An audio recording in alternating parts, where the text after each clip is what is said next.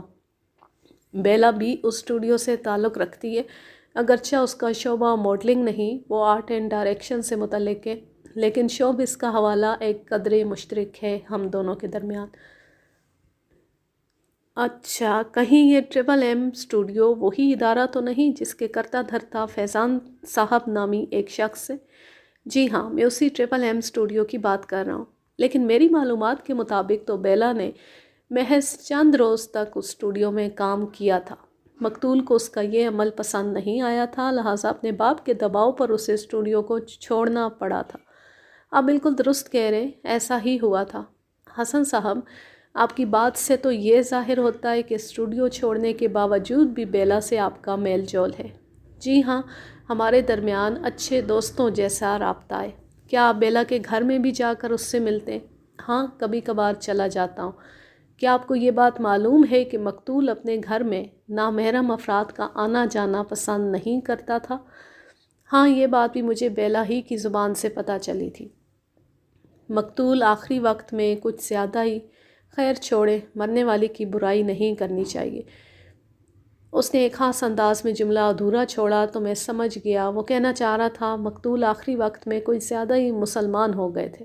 بہرحال اس نے بات مکمل نہیں کی تھی اور ظاہر یہ کیا تھا کہ اسے مرنے والے کی حرمت کا خیال آ گیا، لہٰذا میں نے بھی اس سخت جملے پر اس کی گوشمالی نہ کی اور قدرے جارحانہ انداز میں استفسار کیا، آپ کو مقتول کی ناپسندیدگی کا بخوبی علم تھا، اس کے باوجود بھی آپ اس کی بیٹی سے ملنے گھر چلے جاتے تھے؟ بتائیں، اس عمل سے آپ نے خود کو ملزم کے برابر نہیں کھڑا کر دیا تھا؟ مقتول ملزم کو اپنے گھر میں آنا جانا، اس کی آمد و رفت پسند نہیں کرتا تھا بقول آپ کے۔ ملزم کا اور میرا معاملہ قطعی مختلف تھا۔ مختلف کیسے ہو سکتا ہے؟ وہ اس طرح کہ بیلا نے ملزم کو مسترد کر دیا تھا جبکہ وہ میرے دوستوں میں شمار ہوتی ہے، مطلب یہ کہ میں اس کے دوستوں میں شمار ہوتا ہوں، لیکن اس سے حقیقت حال بدل نہیں جاتی۔ آپ دونوں بیلا کے لیے نامحرم ہیں۔ اس فارمولے کے تحت آپ دونوں کو مقتول کے لیے ناپسندیدہ ہونا چاہیے۔ آپ نے تھوڑی دیر پہلے خود ہی بتایا ہے مقتول آخری وقت میں کچھ زیادہ ہی۔ میں نے بھی اسی کے انداز میں جملے کو نامکمل چھوڑا تو وہ ادھر ادھر دیکھنے لگا۔ اگر ملزم مقتول کی ناپسندیدگی کے سبب اسے قتل کر سکتا ہے تو ایسا خیال آپ کے ذہن میں بھی آنا چاہیے۔ کیا میں غلط کہہ رہا ہوں؟ وکیل صاحب، میں نے عرض کیا ہے نا، ملزم کا اور میرا معاملہ قطعی مختلف تھا۔ میں ایک مرتبہ پھر اپنی بات کو دہراؤں گا۔ میرے ذہن میں اس قسم کا خیال آنے کا سوال ہی پیدا نہیں ہوتا۔ میں نے ذہن میں خیال آنے کے بارے میں پوچھا تھا اور آپ نے ذہن میں سوال پیدا ہونے کی بات کر دی۔ کہیں اس کی وجہ وہی تو نہیں؟ کون سی وجہ؟ وجہ بہت سادہ سی ہے مسٹر جواد حسن، اور وہ وجہ یہ ہے کہ مقتول کے گھر میں آپ کی آمد و رفت سے مقتول آگاہ نہیں تھا، لہٰذا ناپسندیدگی کا سوال ہی پیدا نہیں ہوتا۔ آپ مقتول کے علم میں لائے بغیر اس کی غیر موجودگی میں اس کے گھر جا کر بیلا سے ملتے تھے۔ چونکہ آپ کی راہ میں کوئی رکاوٹ نہیں تھی، لہٰذا بقول آپ کے، آپ کا معاملہ ملزم کے معاملے سے قطعی مختلف تھا۔ میں نے کچھ غلط تو نہیں کہا؟ میرا خیال ہے آپ درست کہہ رہے ہیں مسٹر حسن۔ جیسا کہ آپ نے وکیل استغاثہ کو بتایا ہے کہ ملزم مقتول کی بیٹی بیلا کے پیچھے پڑ گیا تھا، وہ بیلا سے شادی کا خواہش مند تھا، اس لیے وہ بیلا کے یعنی مقتول کے گھر کے چکر لگاتا تھا۔ کیا آپ بھی بیلا سے شادی کے خواہش مند تھے؟ دیکھیں جناب، سچی بات تو یہ ہے کہ میں اور بیلا ایک دوسرے کو پسند کرتے ہیں اور ہمارے درمیان دوستی کا گہرا رشتہ ہے۔ یہی دوستی آگے چل کر اگر شادی میں بدل جاتی تو کچھ عجب نہیں تھا۔ بہرحال ہمارے دوستانہ تعلقات کا موجودہ کیس سے کوئی تعلق نہیں۔ جواد حسن، مقتول آپ کے بقول ملزم کو سخت ناپسند کرتا تھا، اس لیے وہ اپنے گھر میں اس کی آمد و رفت کو اچھا نہیں سمجھتا تھا۔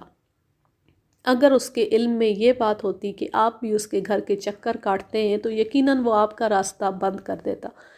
آپ سے میرا صرف اتنا سا سوال ہے کہ گھر کے باقی افراد کا آپ کے بارے میں کیا خیال تھا؟ آپ کی آمد و رفت کے بارے میں وہ کیا سوچتے تھے؟ اس گھر میں 4 افراد رہتے ہیں۔ مقتول کا معاملہ رہتوں اور نہ رہتوں والا تھا۔ اس کا زیادہ تر وقت اپنے ہم خیال دوست نظم الدین کے ساتھ گزرتا تھا۔ باقی 3 افراد میں سے بیلا سے میری اچھی انڈرسٹینڈنگ ہے۔ جنید اپنے معاملات میں الجھا رہتا ہے، اور جہاں تک بیلا کی ممی کا تعلق ہے تو اسے میرے وہاں آنے جانے پر کوئی اعتراض نہیں تھا۔ میں آپ کو ایک نکتے کی بات بتاؤں؟ ضرور ضرور، ارشاد۔ عدالت میں نکتے ہی تو اٹھائے جاتے ہیں۔ آپ بھی اس کار خیر میں ضرور حصہ لیں۔ مرنے والے کی برائی تو نہیں کرنی چاہیے، لیکن میں یہ کہے بغیر نہیں رہ سکتا کہ مقتول کی زندگی میں جو انقلاب برپا ہوا تھا اس سے اس کی پوری فیملی بری طرح متاثر ہوئی تھی۔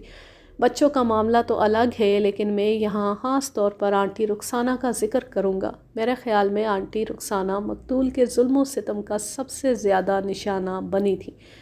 آپ کو غالباً مقتول کی بیوہ سے گہری ہمدردی ہے۔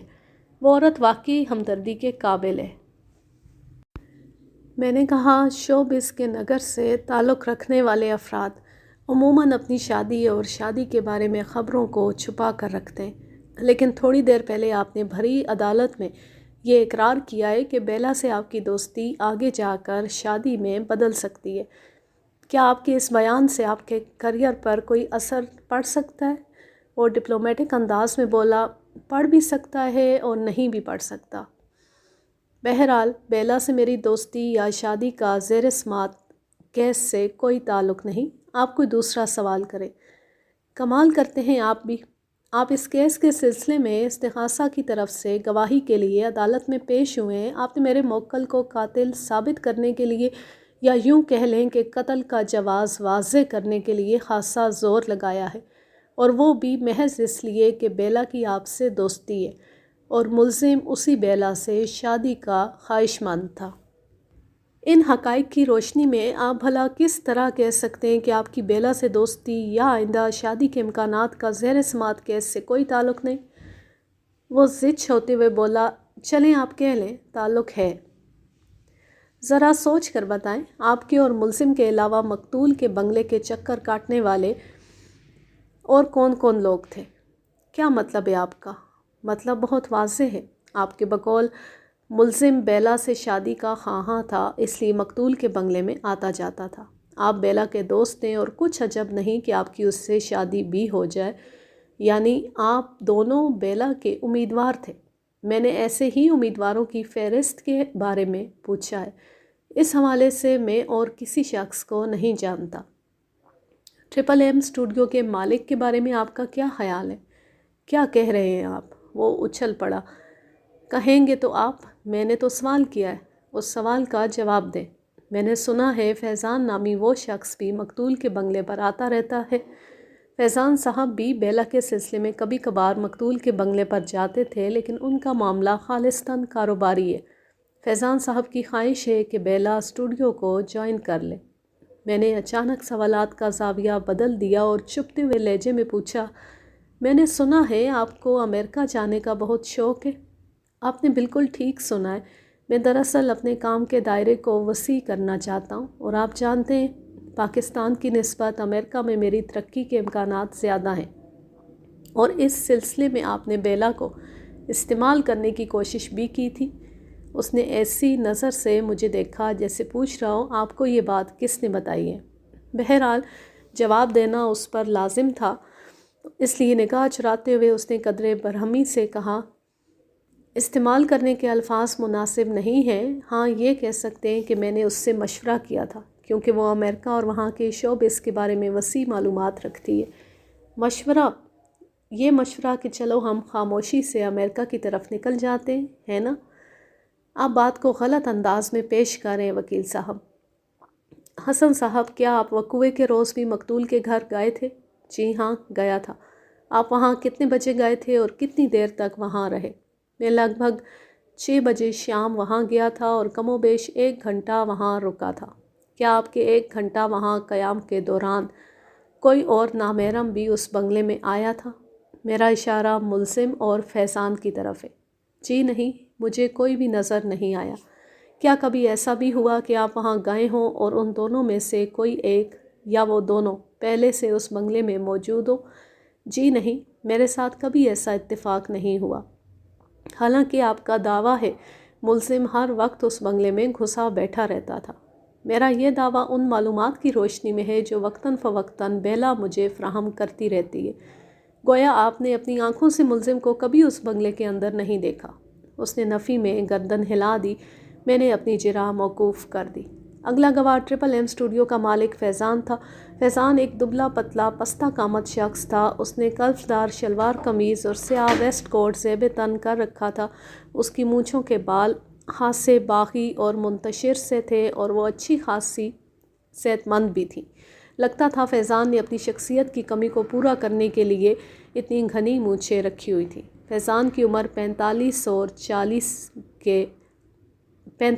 50 کے درمیان رہی ہوگی۔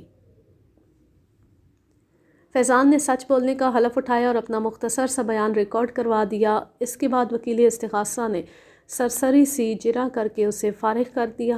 استغاثہ کی جانب سے حسن اور فیضان کو کم و بیش ایک ہی مقدمے کے لیے عدالت میں پیش کیا گیا، اور وہ دونوں کسی نہ کسی حوالے سے بیلا سے متعلق رہے تھے۔ بیلا ہی کی زبانی انہیں پتہ چلا تھا کہ ملزم اس سے شادی کرنے کے لیے اتنا بے چین ہے کہ ہر وقت ان کے گھر میں گھسا رہتا ہے، جس کے سبب مقتول کو اس سے نفرت سی ہو گئی ہے۔ اس کے نتیجے میں ملزم بھی مقتول کو ناپسند کرنے لگا تھا، اور یہی ناپسندیدگی اس ناخوشگوار واقعے کا سبب بن گئی۔ لیکن فیضان کو دھونے کے لیے میرے پاس کاسٹک سوڈے کی کمی نہیں تھی۔ میں اپنی باری پر گواہ والے کٹہرے کے نزدیک آ کر کھڑا ہو گیا۔ یہ اصول میں پہلے بھی کئی مرتبہ بیان کر چکا ہوں کہ عدالت میں ایک وقت میں صرف ایک گواہ کو پیش کیا جاتا ہے، تاکہ اس کے بیان اور بعد میں اس پر ہونے والی جرح سے دوسروں کی گواہی متاثر نہ ہو۔ میں نے استغاثہ کے گواہ حسن سے جو سوالات کیے تھے، فیضان ان سے قطعی ناواقف تھا۔ میں چند لمحات تک ٹٹولنے والی نظر سے گواہ کا جائزہ لیتا رہا، پھر جرح کے سلسلے کا آغاز کرتے ہوئے کہا، فیضان صاحب، کیا آپ ٹرپل ایم اسٹوڈیو کے مالک ہیں؟ جی ہاں، بلا شرکت غیرے۔ یہ تو بہت اچھی بات ہے، ورنہ پارٹنرشپ بزنس میں 100 جھمیلے ہوتے ہیں۔ میں پارٹنرشپ کا کبھی قائل نہیں رہا۔ یہاں پر آپ کا بزنس کیسا چل رہا ہے؟ اللہ کا شکر ہے۔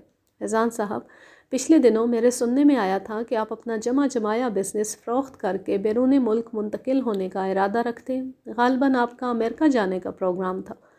آپ کو یہ بات کس نے بتائی ہے؟ ذریعے کو چھوڑیں فیضان صاحب، میرے سوال کا ہاں یا نا میں جواب دیں۔ وہ یکلخت بہت زیادہ گھبرا گیا، لیکن جلد ہی سنبھل گیا اور محتاط لہجے میں جواب دیا، نہیں، ایسی کوئی بات نہیں، آپ نے بالکل غلط سنا ہے۔ لوگوں کو افواہیں اڑانے کا کچھ زیادہ ہی شوق ہے۔ آپ خود سوچیں وکیل صاحب، جس شخص کا یہاں پاکستان میں اپنا بزنس جمع ہوا ہو، اچھا چل رہا ہو، وہ کسی اور طرف کا رخ کرنے کے بارے میں کیوں سوچے گا؟ آپ بالکل بجا فرماتے ہیں فیضان صاحب، آپ تو دل پر لے گئے۔ بھول بھی جائیں اس بات کو، میں نے تو ایسے ہی ایک سوال کر دیا تھا۔ میرے تسلی دینے کے بعد وہ قدرے مطمئن نظر آنے لگا، ورنہ وہ ایسے بھڑک اٹھا تھا جیسے میں نے اس کی دکھتی رگ پر انگلی رکھ دی ہو۔ میں نے اپنی جرح کو آگے بڑھاتے ہوئے کہا، فیضان صاحب، کیا آپ کو معلوم ہے آپ استغاثہ کے گواہ ہیں؟ جی ہاں، میں یہ بات اچھی طرح جانتا ہوں۔ یعنی آپ میرے موکل کے خلاف گواہی دینے کے لیے عدالت میں آئے۔ دیکھیں جناب، میں کسی کے حق میں ہوں اور نہ ہی کسی کے خلاف۔ میں یہاں پر سچ بیان کرنے آیا ہوں، اور میرا خیال ہے سب کو یہی کرنا چاہیے۔ میں آپ کے خیال سے متفق ہوں۔ اگر سب لوگ ہمارے ان خیالات سے اتفاق کر لیں تو ملک میں سچ کا بول بالا ہو جائے۔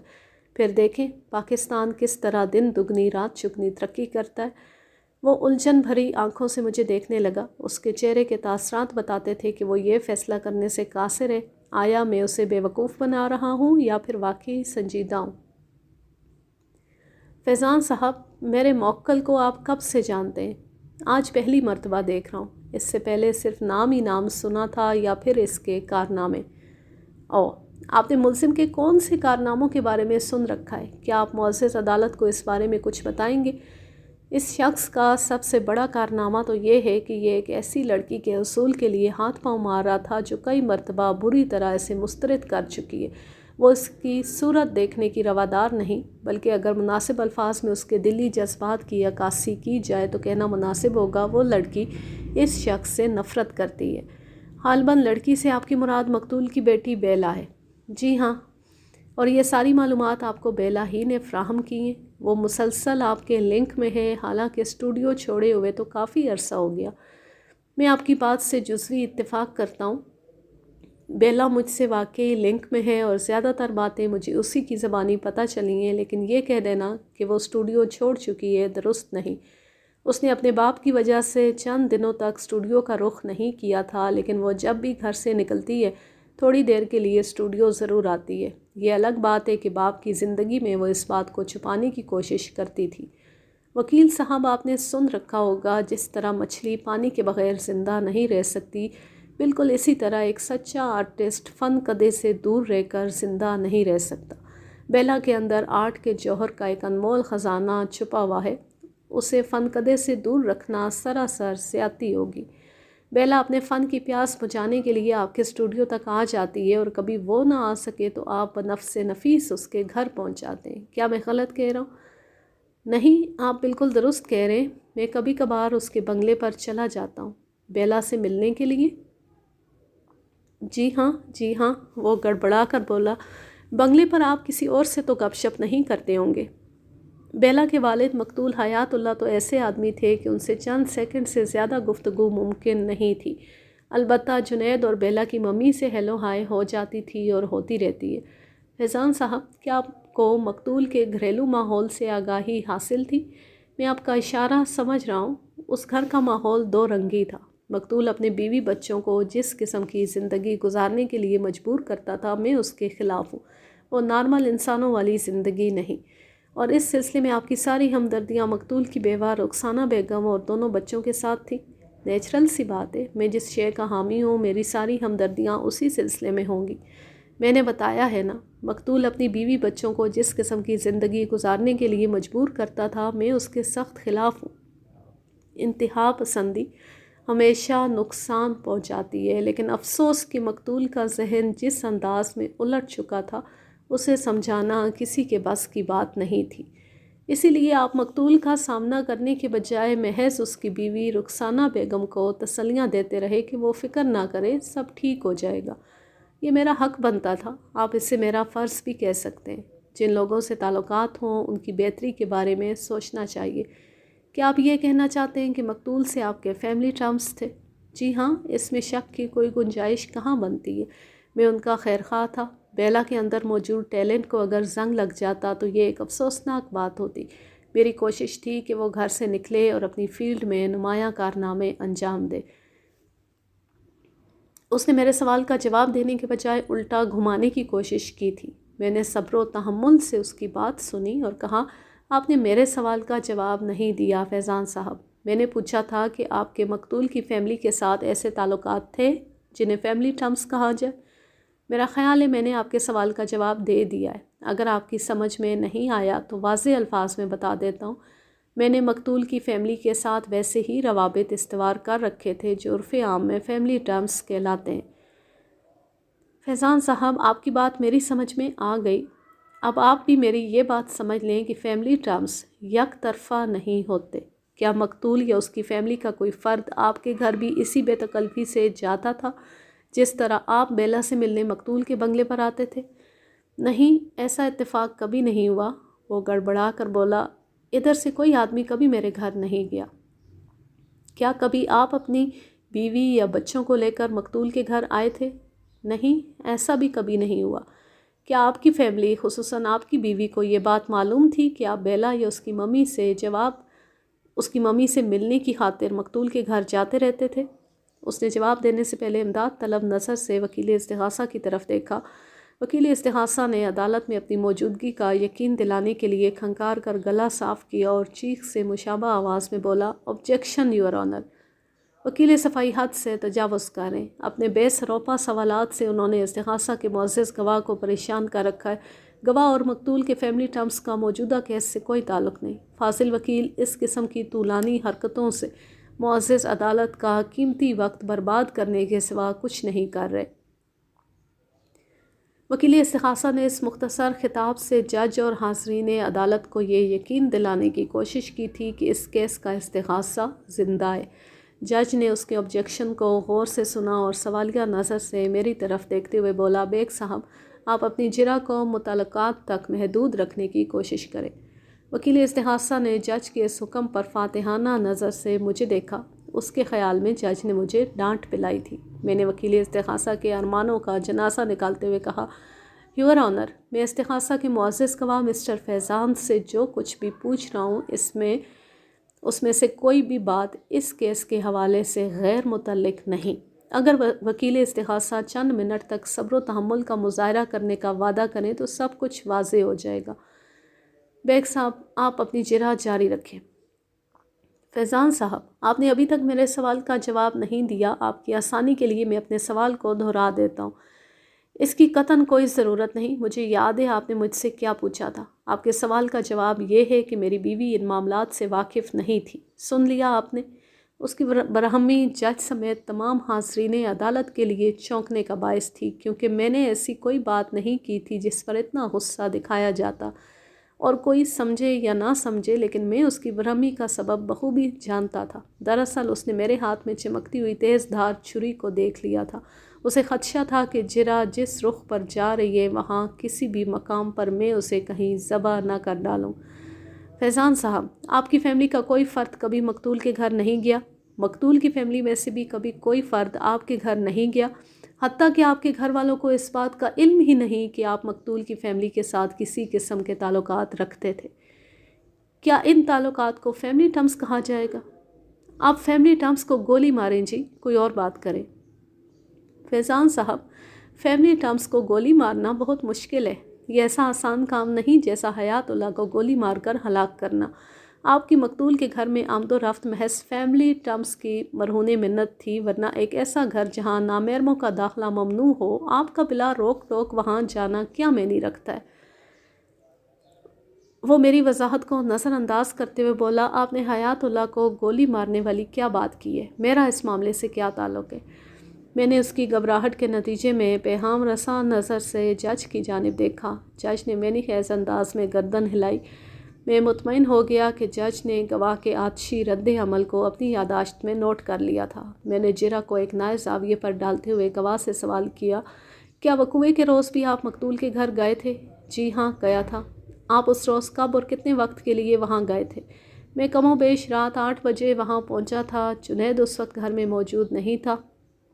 میں نے بیلا اور اس کی ممی سے چند باتیں کی اور واپس آ گیا۔ میرا خیال ہے میں زیادہ سے زیادہ آدھا گھنٹہ وہاں رکا ہوں گا۔ اس دوران میں مقتول تو گھر کے اندر موجود نہیں ہوگا، کیونکہ اس سخت گیر شخص کی موجودگی میں آپ کا وہاں قدم بھی رکھنا ممکن نہیں تھا۔ آپ کا اندازہ بالکل درست ہے، مقتول واقعی گھر میں موجود نہیں تھا۔ مجھے بتایا گیا تھا مقتول مغرب کی نماز سے تھوڑا پہلے گھر سے نکل جاتا تھا اور پھر عشاء کی نماز کے بعد اس کی واپسی ہوتی تھی۔ سنا ہے دونوں نمازوں کے درمیان کا وقت وہ اپنے کسی دوست نظم الدین کے ساتھ گزارتا تھا۔ فیضان صاحب، جس دوران میں آپ مقتول کے گھر میں رہے، کیا ملزم بھی وہاں موجود تھا؟ میں جس وقت وہاں سے رخصت ہو رہا تھا تو میں نے اس کی نیلی موٹر سائیکل بنگلے کے باہر کھڑی دیکھی تھی۔ البتہ بنگلے کے اندر وہ مجھے کہیں دکھائی نہیں دیا تھا۔ آپ کے بیان کے مطابق آپ لگ بھگ 8:30 بجے جائے واردات سے رخصت ہو گئے تھے۔ اس کا مطلب ہے ملزم 8:30 بجے وہیں آس پاس کہیں موجود تھا۔ میں اس سلسلے میں کوئی تصدیق یا تردید نہیں کر سکتا۔ آپ یہ تو بتا سکتے نا کہ آپ نے مقتول کی بیوہ اور بیٹی سے ایک ساتھ بات چیت کی تھی یا الگ الگ؟ الگ الگ۔ پہلے میں نے بیلا سے بات کی اور بعد میں رخسانہ سے میری مختصر بات چیت ہوئی تھی۔ مسٹر فیضان، ملزم کی چچی رخسانہ آپ کو کیسی لگتی ہے؟ یہ سوال کرتی میں نے اس کی آنکھوں میں نگاہ گاڑ دی۔ میرے سوال کے تیکھے پن نے فیضان کو بری طرح بوکھلا دیا۔ اس کی بوکھلاہٹ کو وہاں موجود ہر شخص نے محسوس کیا۔ ایک سیدھے سادے سوال پر کسی کا بوکھلا جانا خواہ مخواہ دیکھنے والوں کو شک میں مبتلا کرتا ہے۔ وہاں بھی کچھ اسی قسم کی صورتحال پیدا ہو گئی۔ سب لوگ منی خیز نگاہوں سے استغاثہ کے گواہ فیضان کو دیکھ رہے تھے۔ وہ اس سچویشن سے اور زیادہ کنفیوز ہو گیا۔ مجھ سے مخاطب ہوتے ہوئے تلخی سے بولا، وکیل صاحب، اس قسم کے سوال سے آپ کا مقصد کیا ہے؟ مقصد بہت واضح ہے فیضان صاحب۔ آپ کا ایک شخص سے ملنا جلنا ہے اور ان تعلقات کو آپ فیملی ٹرمز بھی کہتے ہیں۔ میں نے محض اس شخص کے بارے میں آپ کی رائے پوچھی۔ ظاہر ہے جس شخص کے ساتھ آپ کے فیملی ٹرمز ہو وہ آپ کو برا تو نہیں لگتا ہوگا۔ کیا خیال ہے آپ کا؟ بہت نیک خیال ہے جناب۔ آپ کے سوال کا جواب یہ ہے کہ مقتول کی بیوی رخسانہ بیگم ایک نستعلیق اور بااخلاق خاتون ہے۔ یعنی انڈائریکٹ وے میں آپ یہ کہہ رہے ہیں کہ بیلا کی ممی آپ کو بری نہیں لگتی تھی۔ سوال ہی پیدا نہیں ہوتا۔ اس کا واضح مطلب یہ ہے کہ اچھی لگتی ہیں۔ اس نے اسبات میں گردن ہلا دی۔ آج کے لیے بس اتنا ہی۔ اب میں لیتی ہوں آپ سے اجازت۔ جہاں رہیں خوش رہیں، شاد و آباد رہیں، ہنستے مسکراتے رہیں۔ اللہ حافظ، اللہ نگہبان۔